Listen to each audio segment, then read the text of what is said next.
I can see him really pushing at the 40. I don't know about 50, 60, but like, mid 40s. I can see that possibly happening.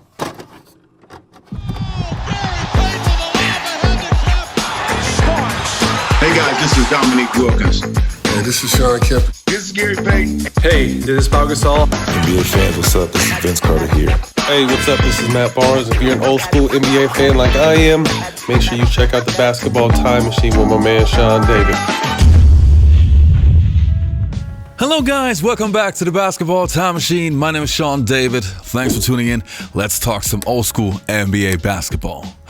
Now you know that on the internet you have thousands of videos about NBA players discussing if a certain NBA player would be able to average like 40 points in today's NBA, 50 points in today's NBA. And there are many NBA players who believe that Jordan would be able to average 50 in today's NBA.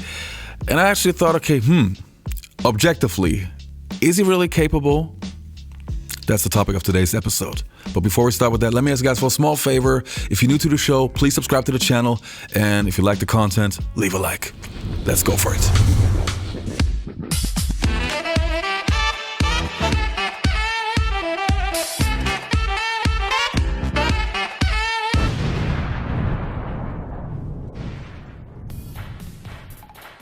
So how do I like to start this video? I would say let's first take a look at some NBA legends discussing if Jordan would be able to average 50 so that we get their opinion.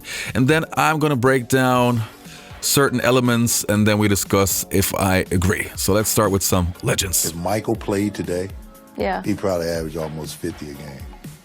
I mean, he really would, because you wouldn't be able to touch him on the perimeter, so he'd be shooting a ton of free throws. Yeah, so when everybody does this like Michael LeBron comparison, it's like you almost can't, it's not the same game that they're playing. It's not the same game. You're right, it's not the same game. I would have loved to see LeBron play during in the 90s, in the early 90s, late 80s. Well, he would have been a baby. I don't think anybody's averaging 60 or 70. Okay. So that's, those days are over with. Nobody's gonna get Wilt 50 a game, huh? Not 50 a game. No, that's not gonna happen.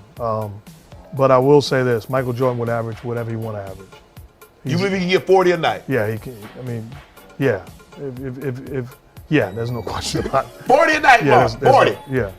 How you gonna get 40? If you go to I'm not here to break it down and decipher it. I'm telling you as a witness, I'm testifying on behalf of Michael Jeffrey Jordan that he would average 40 a night. If we see guys averaging 30 right and 35, with all due respect, that don't have the arsenal that he has offensively. Well, you know you're gonna have to add that three ball. You got to add the three ball to get to 40. Because you look at the guys, Harden was the last guy. Harden averaged 36, and that step back three, he put that in. Obviously the free throw, Jordan went to the free throw line a lot. He didn't go as much as Harden, but I don't know how you get to 40 without that three ball. Well, Jordan's gonna go to the free throw line more than he did back then, because we were able to beat him up, and it was ignored to a certain extent. Okay. So, and he added the three ball in his career. We watched him against the Blazers knock down three. That wasn't his specialty, but it wasn't like he was a liability shooting the basketball. Michael Jordan would average whatever he wanted to average. You played in both eras. How many points do you think Jordan would literally average per game? Today? Phew. More than James Harden. James Harden had a season he averaged 36. More than that. For sure. Really? For sure. And I was at the Jordan era. Yeah. I was in the LeBron, Kobe, Duncan, and I was at the tail end. Right. You know what I'm saying? Yeah. And I played with these guys. Right. I've seen all the three-point balls go up. They can't. Jordan, no way. Jordan would average 50. You believe Jordan would average 50? If he wanted to. Right. Like James Harden wants to average 50. He just can't. Right. He got 38. Right. Amazing. Right. If Jordan wants to average 50, and if he was playing his era, I think he averages 50. And this is no disrespect to any of the guys. Current players. That's killing, like KD, you know. Yeah, all those guys, the guys, Steph and LeBron and all those guys, But these other guys who are playing in today's... Jordan would have averaged 45, 50. In today's game. The point I was making is you allow great shooters freedom to roam, freedom with no hand check. You can't crowd me, and I got a clear sight at the rim, then it's going to be lights out, baby. But it's so hard to play defense in today's game because they allow the offense to go wherever they want. Okay, but if Jordan's averaging, I mean, be honest here. If Jordan in his prime, Jordan in the early 90s, is averaging. Today's rules. Yeah, today's rules is averaging 40. He would average 40. Okay. I think he would average 40. Okay, but he average 39 one year, or 37.1. So Kobe's going to average 40. Kobe would be up there. Kobe would be up there as well. 45 and 50 because it reminded me so much of how Wilt Chamberlain seemed to be just dropped in a different era when he was averaging 50 and 25. That's what Michael Jordan represented for the era he came in. Think about it. He was MVP of the league while teams were still flying commercial. Okay? The rigor isn't the same. The physicality in today's game isn't the same. And one of the things that you didn't acknowledge, all NBA defense. He will be getting steals. He will be getting out in transition, catching lobs, 3-on-2, 2-on-1. As you can see, a lot of legends still have a lot of love for Michael Jordan. Now, I was thinking, okay, I mean, I'm a huge Michael Jordan fan, and it's really hard to be objective, but let me see how this could work in today's game. Now, we all know that today's NBA is a lot softer. Defense doesn't play as much of a role as it used to. So, to me, there's no discussion that it's easier to score. And there are certain elements of Michael Jordan's game where I think that he could really literally abuse his opponents. Number one would be the post game. In an era where hardly any player can play the post, now logically, if hardly anybody plays the post, players don't know how to defend it. Why? Because there's not a huge emphasis on it. And I think at the certain point where Michael Jordan was playing against super strong guys who could not defend Michael Jordan's post game with his fadeaway jump shot and so on, I think in today's NBA he could literally destroy that. I mean, we saw it with other players. The few players in today's NBA who have that move in their back, they are really effective with it. Why? Because nobody can stop that move.